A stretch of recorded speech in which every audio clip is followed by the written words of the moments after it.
Assalamualaikum murid-murid. Hari ini kita akan sambung bab tayamum pada muka surat 105 dan 106, iaitu tentang syarat-syarat tayamum, perkara yang membatalkan tayamum dan juga cara bertayamum. Mari kita mulakan. Assalamualaikum Ustazah. Waalaikumsalam Ali. Saya ada soalan. Apa syarat-syarat bertayamum Ustazah? Bagus soalan kamu. Dengar baik-baik. Ini adalah syarat-syarat bertayamum. Syarat yang pertama adalah mencari air selepas masuk waktu solat. Contohnya, kamu dengar azan masuk waktu zuhur, kemudian kamu cari air untuk berwuduk tetapi tetap tiada air, maka dibolehkan bertayamum. Syarat tayamum yang kedua adalah masuk waktu solat. Kamu hendaklah bertayamum setelah masuk waktu solat. Jika bertayamum sebelum mendengar azan, sebelum masuk waktu solat, maka tidak sah tayamum tersebut. Syarat yang ketiga adalah menggunakan debu tanah yang suci. Dan yang terakhir adalah menghilangkan najis terlebih dahulu. Ustazah, macam mana kalau saya terkentut, batal atau tidak tayamum saya? Ya, batal. Antara perkara yang membatalkan tayamum ialah melakukan semua perkara yang membatalkan wuduk. Apa sahaja perkara yang membatalkan wuduk secara automatik akan membatalkan tayamum. Contohnya terkentut, berhadas kecil atau bersentuhan antara lelaki dan perempuan yang bukan mahram tanpa lapik dan lain-lain. Yang kedua adalah ada air selepas bertayamum sebelum solat.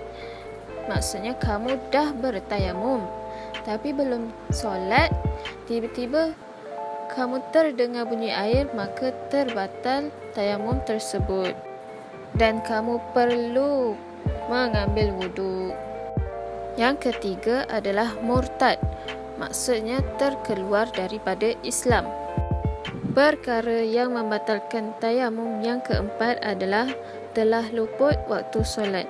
Contohnya, kamu bertayamum untuk menunaikan solat zuhur, maka tayamum tersebut tidak boleh digunakan untuk solat asar kerana waktu zuhur telah habis, telah luput.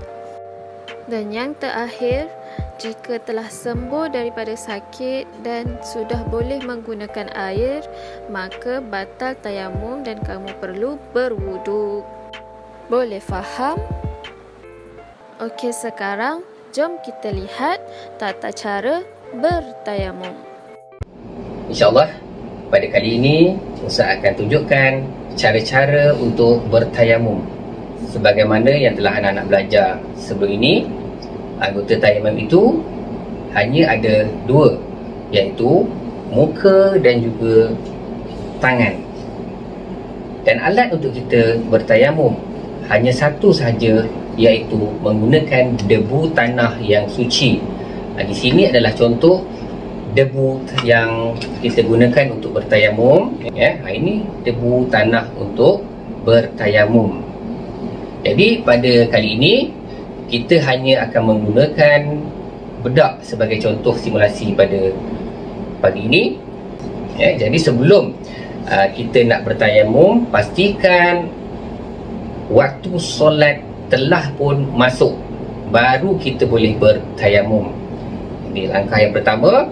Apabila masuknya waktu solat, maka kita boleh mula bertayamum. Dan pastikan sebelum bertayamum, apa-apa barang yang kita guna seperti jam, ataupun cincin, ataupun subang yang ditindik di hidung, maka kita kena tanggalkan kesemuanya. Gelang, bagi perempuan yang pakai gelang, kena tanggalkan. Baik, jadi kita tunjuk satu-satu hari ini. Ini contoh sahaja.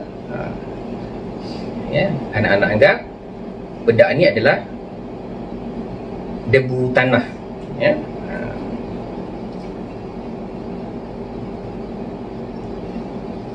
Baik.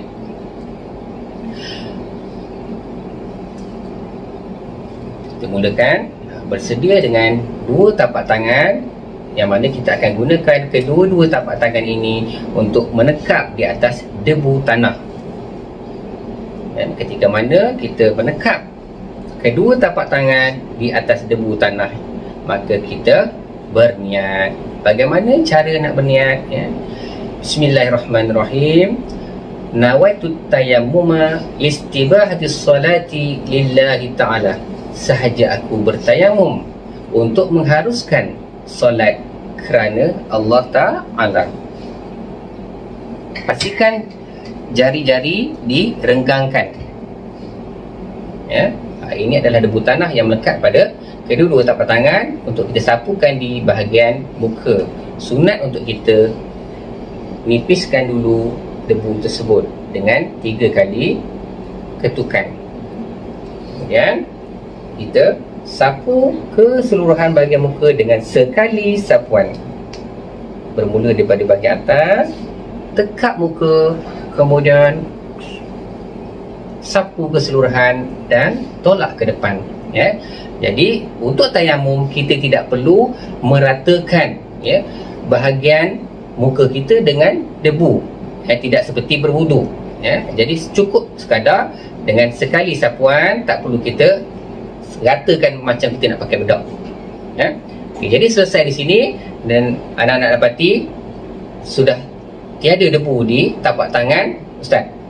Okay, selesai satu anggota. Kita ada lagi satu anggota, itulah kedua belah tangan, ya, tangan kanan dan juga tangan kiri.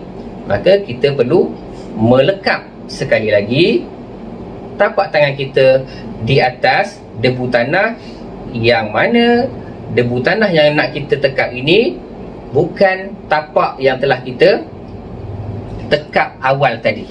Ya, kita akan letak tangan kita di tempat yang baru. Ya. Baik, nak tengok. Okey, maka kita sudah dapat debu tanah, dan seperti biasa kita nipiskan debu tanah yang kita tekap tadi. Kemudian pastikan tangan kiri letak di bawah tangan kanan, ya, sebahagian. Sebegini.